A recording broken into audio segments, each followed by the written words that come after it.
Assalamualaikum warahmatullahi wabarakatuh. Hai semua, perkenalkan, saya Bella Regina Salsabila dari Prodi S1 Teknik Informatika Offering E27. Di sini, saya akan sedikit menjelaskan materi tentang korupsi dan upaya pemberantasan dalam pandangan Islam. Poin-poin yang akan saya jelaskan adalah 1. Pengertian korupsi, 2. Istilah korupsi dalam Islam, 3. Upaya pemberantasan korupsi dalam perspektif Islam, dan yang keempat, dalil tentang korupsi. Yang pertama adalah pengertian korupsi. Korupsi ialah menyalahgunakan atau menggelapkan uang atau harta kekayaan umum, negara, rakyat, atau orang banyak untuk kepentingan pribadi.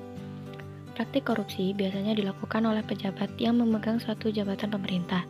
Dalam istilah politik bahasa Arab, korupsi sering disebut al-fasad atau riswah, tetapi yang lebih spesifik adalah ikhtilas atau nab al-amwal al-ammah.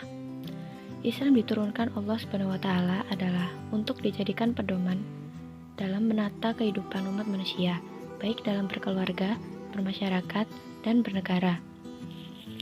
Tidak ada sisi yang tidak diatur oleh Islam. Aturan atau konsep itu bersifat mengikat bagi setiap orang yang mengaku Muslim. Konsep Islam juga bersifat totalitas dan komprehensif. Tak boleh dipilah-pilah seperti yang dilakukan kebanyakan pada zaman sekarang. Mengambil sebagian dan membuang bagian lainnya adalah sikap yang tercela dalam pandangan Islam sebagaimana disebutkan dalam surat Al-Baqarah ayat 85.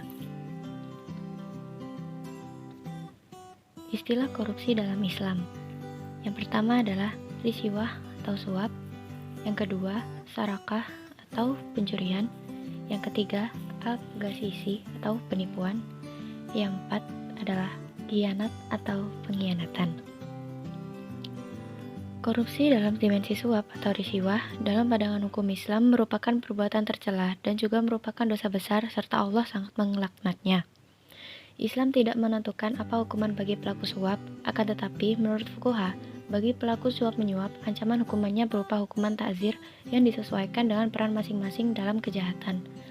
Korupsi dalam dimensi pencurian atau sarakah yang berarti mengambil harta orang lain dalam keadaan sembunyi-sembunyi, artinya mengambil tanpa sepengetahuan pemiliknya. Jadi, sarakah adalah mengambil barang orang lain dengan cara melawan hukum atau melawan hak tanpa sepengetahuan pemiliknya. Upaya pemberantasan korupsi dalam perspektif Islam. Yang pertama adalah sistem penggajian yang layak. Aparat pemerintah harus bekerja dengan sebaik-baiknya, dan itu sulit berjalan dengan baik bila gaji mereka tidak mencukupi. Yang kedua, larangan menerima suap dan hadiah. Hadiah dan suap yang diberikan seseorang kepada aparat pemerintah pasti mengandung maksud tertentu. Yang ketiga, perhitungan kekayaan. Orang yang melakukan korupsi, tentu jumlah kekayaannya akan bertambah dengan cepat. Meski tidak selalu orang yang cepat kaya, pasti karena telah melakukan korupsi. Yang keempat, teladan pemimpin.